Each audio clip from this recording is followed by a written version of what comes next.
Men, it's time to take care of your health. And women, there are 3 health screenings that you should be sure the man in your life is getting, because men always, well, not always, a lot of times put off going to the doctor. I don't know why. Dr. Daniel Wendorf is with Mount Carmel Health Partners. And thanks for coming in today. My pleasure. We're going to put Pete to the test, and he's already signed his waivers and everything. He signed all the screenings, that's right. So let's start with the heart. What are the important things to remember about, checking out the old ticker? Well, heart disease is obviously critical. It's the #1 killer of men in the United States, and the CDC actually has determined that fully a quarter of the men who die from sudden death have some sort of coronary disease and didn't even know it. What are the screenings that you do? Well, you can't tell heart disease until... The most important thing is to get into your doctor, because your doctor will do a wellness exam, a physical exam, and as part of that, we'll do a blood pressure. Can you do this through my... Do I need to remove the jacket, or will this work here? Okay. No, I'll be the guinea pig. Guinea pig. Guys, I'm doing this for you. We put this on, we pump it up, put a stethoscope here, bring it down, gives me a blood pressure reading, and then I can tell you whether your blood pressure is above normal, which would be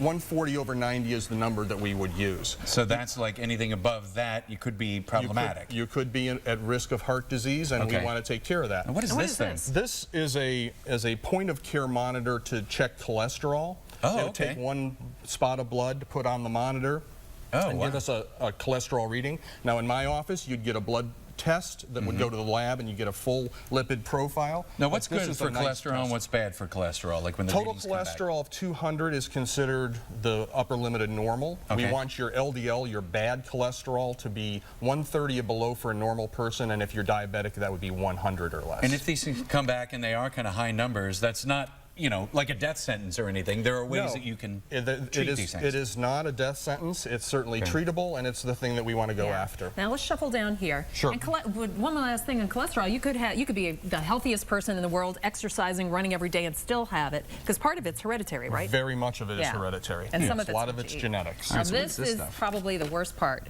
about going to the doctor. Well, I just want to say, don't fear the screening. It's I'm not going to lie, I kind of do, Doc, because you came in with toilet paper. Yeah.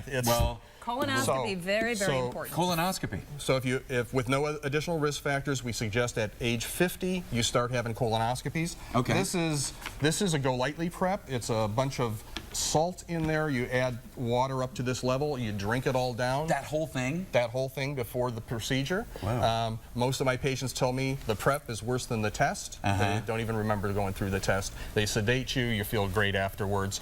But this is important to do so that they can get a good look.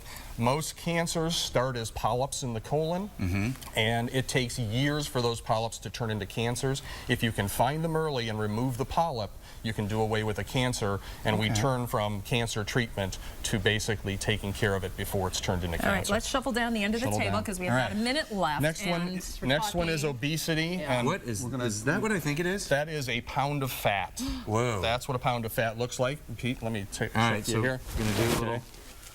This could do some damage. Okay, yeah. Patient-doctor confidentiality is in effect for that number. Basically, what we do in the office is we check during your physical exam a height and a weight. We use those numbers to determine what's called a body mass index, or a the BMI. Yeah, the BMI, if it's above 30, you're considered obese. Yeah. Below 30, you can be overweight, you can be normal.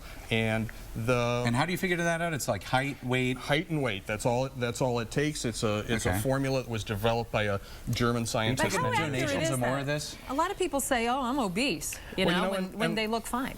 Yeah, and we used to talk about big frame, small frame. All that's sort of gone away, and we're basically dealing with just the body mass index. And there's been good data that shows that the body mass index is a good indication of whether you're going to develop problems from your obesity. And one of the big ones for that is diabetes. And so during your physical exam, you'll also get checked for your sugar. If you're obese, you have much more chance of developing diabetes. So diet and exercise, those are the big things that we recommend to decrease obesity. But if that doesn't work, there are many programs out there that can help. A lot of these actually can kind of tie in together. Everything. They also tie in at your wellness exam. All of these things will be discussed. So men, pick up the phone, make that appointment today. Doctor, or women, make it for your mat. There you go. Thanks for coming in. My pleasure.